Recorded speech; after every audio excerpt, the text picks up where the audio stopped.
Join us as we sit down with Anthony Millan, the founder of Nextlaw, a pioneering force that's changing the way that startups prepare, launch, and fundraise. Anthony spent years working with early stage companies, including working as a startup founder himself, venture capitalist, and now general counsel. We'll dive into why it's important to have legal advice early, the different options in raising capital, and how you can successfully launch your fundraise. Next is a disruptive new model for the delivery of legal services for the full life cycle of startups and emerging growth companies. Next has produced a broad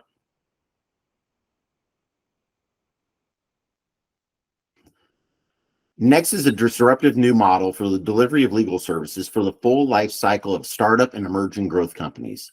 Next has productized a broad range of legal services and offers startup companies access to predictable legal fees through more than 75 of its fixed price packages and service bundles. Next clients receive legal guidance and services through a high-touch, hands-on legal team, providing with predictable legal fees. Join us as we explore the fascinating world of startup fundraising and law. Anthony's experience will be the guide for this enlightening journey as we learn from Anthony's vast experience working with startups. I hope you enjoy. Hey, good morning, Anthony. Hi, Steve. Great to be here with you today. Yeah, absolutely. I look forward to having you on and learning a little bit about your experience and what led you to launch Nextlaw. So getting right at it, can you tell us a little bit about Nextlaw and some of your background and what led you to start the company? Sure. So in terms of the background that led to Next, I have spent the last 25 years in the startup ecosystem. Started out as an attorney in big kind of New York corporate law, then turned serial entrepreneur and co-founded a VC-backed technology company during the dot-com days of the late 1990s. I did a health and wellness education company, and I've also co-founded, which was acquired, and also co-founded a climate tech and climate and sustainability company. And I've also spent time during that period as a venture partner in a seed stage VC fund. And in my experiences, particularly my experiences as an entrepreneur, I was consuming legal services. I became the customer. So I was a lawyer, then became an entrepreneur, then started working with large global law firms and national law firms, and started to notice as the consumer, as the customer, that I thought there could be a different model that could be more aligned to the needs of startup and emerging growth companies, particularly the startup phase, that seed through Series A phase. Mm-hmm. And so Next is really an outgrowth of that experience. And what we do at Next, we're part of Shulman Rogers, which is a 100-attorney law firm in the DC region. And the Next Practice Group, or often you can find us at next.law on the web. What we've done is we are innovating legal services to fit the way entrepreneurs would want legal services to work if they designed it. Got it. So you started out as an attorney, then you went as a startup founder yourself, launched your company, you've had exits behind it, and you're an angel investor, and that's what's really led you to this. So it's a pretty exciting story when you look at it from an all-encompassing side from a law side of it, and the natural experience that you bring. And I think what's also important there, the highlighter, one of the things that I find interesting is that you yourself started this just how most startups start their own startup. And that is, it's a lot of startups in a row, that you experience the problem firsthand and you realize, in your words, there's got to be a better way. So that's definitely exciting that you were able to help solve some of the startup community's challenges by firsthand experience. So yeah, well, that's exactly right. And so similar to entrepreneurs, you experience a problem, you experience pain points, and you kind of look to resolve those pain points. And so what the first one we looked at is, how do you bring predictability during the early startup phase to legal services? Normally, it's hourly billing. You have no real easy way to budget or plan for it. And so how do you bring that predictability that's critical when you're managing a P&L where every dollar has been allocated before it's even been raised? What we've done is we've taken a broad range of legal services that a startup company will need from seed through Series A, and we've literally productized it. We've turned it into a product. And that product takes the form of fixed price packages, which include education, strategy, negotiations, legal documents, some situations like our financings. It also includes the regulatory filings with the Securities and Exchange Commission and with state securities departments. And so we've done that for literally dozens of packages across this broad range of services. And so that was the first element, bring predictability. We also have custom packages where something doesn't fit one of the products that has already been created. The next thing we looked at is how do you follow and track some of the great customer service organizations in the world? And we looked at how to bring that into legal services, how to bring in customer relationship managers, how to make sure that you have access to seasoned attorneys. Even if you're an early stage startup, you're meeting with experienced, seasoned attorneys. How do you use technology? How do you use technology to make things more collaborative, to make things more efficient? So we integrated that. So that combination of predictability, client-centric customer service, access to senior attorneys, and then the technology kind of is the basis of what we've done. So technology, so there's the technology component in there. But before we talk about technology, Anthony, one of the things, I think as any human being, anytime they hear legal, they think of expensive, right? Especially in startup land, is exactly how you nailed it, is they're looking for predictability in so many different areas, but one is their expenses, let alone their legal expenses, that I call it the legal creep. The legal creep on their P&L of, hey, I need to spend money to go get a raise and put my fundraise together, but I don't have money to even start my fundraise. Tell me a little bit about how you get compensated and what's unique about your firm from a compensation and package standpoint. Right. So what we've really tried to do is to be predictable and affordable to early. We're not the lowest cost solution. Somebody could DIY it and try to do it themselves. Somebody may have a friend or a family member who's an attorney who could help them. What we looked at is how do you come up with something that's manageable for startup companies and predictable in the form of these packages. And that's kind of where, as you're building your company, you have a way to budget and plan for it. And so that's where we kind of sit and how we deal with that. It's as much about the predictability as the affordability.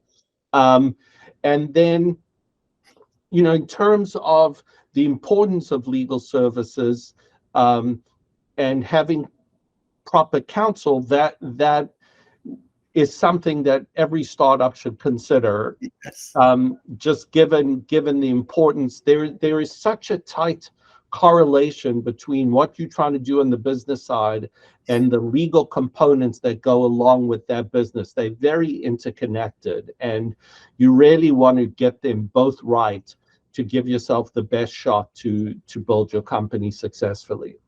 Yeah, and I completely agree, right? Being having technology components of ourselves, but having a started up similar or multiple companies in the past as well. I understand that legal component and getting it right out of the gate. And one of the things you hit on, and that's what we always touch base on, is who is someone's counsel on the other side? Is it someone's little brother that watched Murder, She Wrote, or are they actually an attorney on that standpoint? And then here comes the evolution of AI and ChatGPT. How are some of the effects of that for an early stage startup?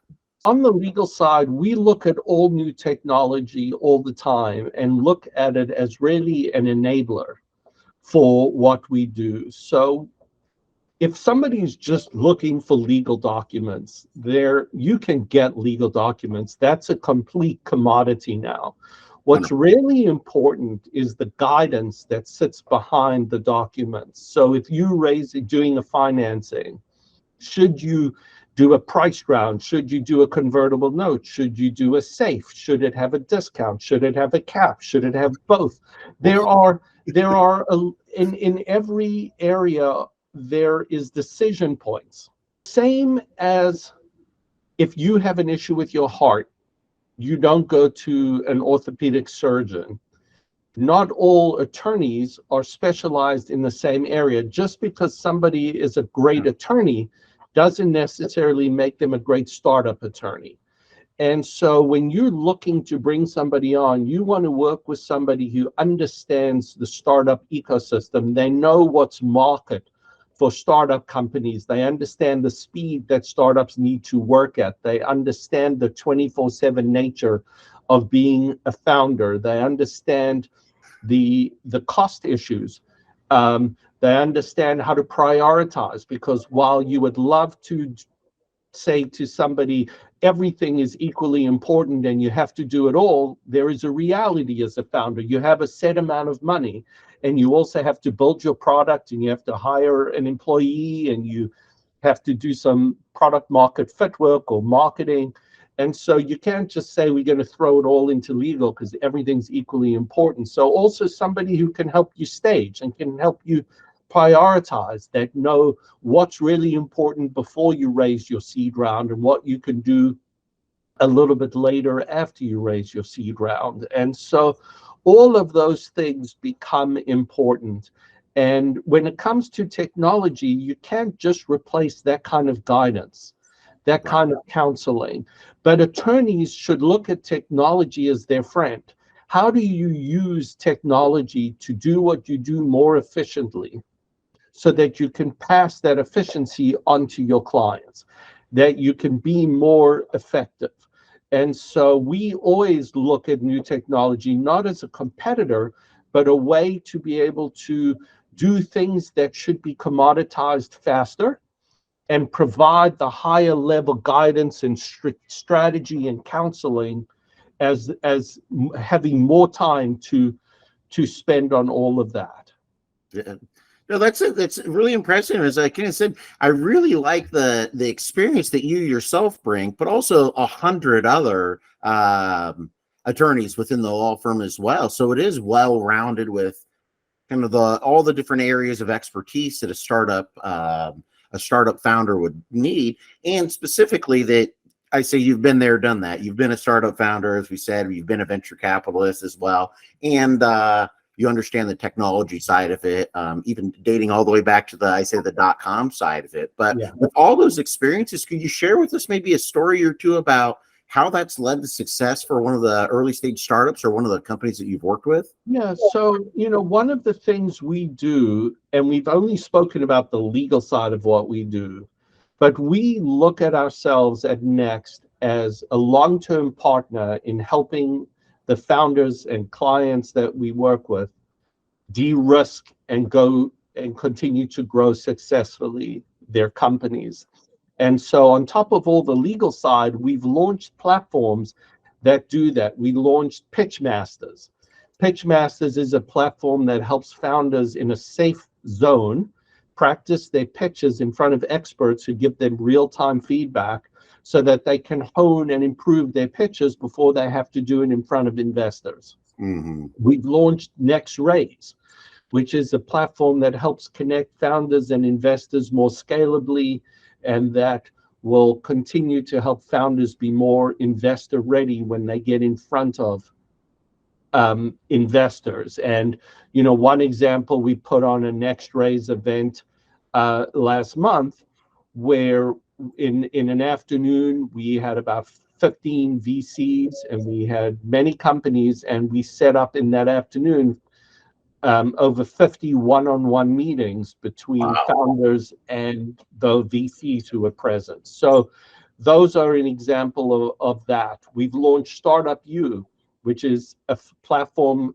that has very high level content for founders to help them educate themselves on key areas in growing their business. And then we've launched the Next Marketplace, where we have over 100 service providers that make it easy for founders to access who can help them with director and officer insurance when it's a closing condition to a Series A round of financing, who can help them get a 409A valuation when they need it as part of issuing stock options under their equity incentive plan, or whether it's banking or accounting or development or marketing or product. So we have this ecosystem of providers that are easy to access and that we help founders connect to. So all of that is what we do to help startups grow and de-risk. And like you said, we're part of a broader firm, so we can work with founders from coming up with an idea and forming their company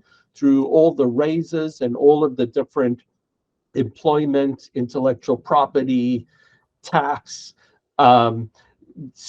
components, lending, commercial lending that come up. But then we've got a world-class M&A team. And so when they eventually have large exits, we're able to help them with those exits as well through other team members at Shulman Rogers that the Next group works very closely with. So we have a number of companies that start with us with a $500 or $1 million seed financing, and we've had companies that go all the way through to $70 million exits. Wow. So and we are an active partner in working with startup companies during that whole journey. Yeah, no, that's exciting. I love all of it, as I've shared with you a few different times, especially how much of a resource you are for the startup community, as we see series from the companies from even pre-idea. So I don't even want to say that you guys are cradle to grave. You're almost even pre-cradle to grave from an exit standpoint within a company. So really like that side. So if someone wants to get a hold of you, Anthony, of course, we'll share your contact details, but how can they get a hold of Next and be able to work with you guys? So what they should do is there are two ways to learn more about us. They can go to www.next.law, and we have a lot of information there. Email us at info@next.law. And they should mention you and mention the show, and that they heard about us through you and your show.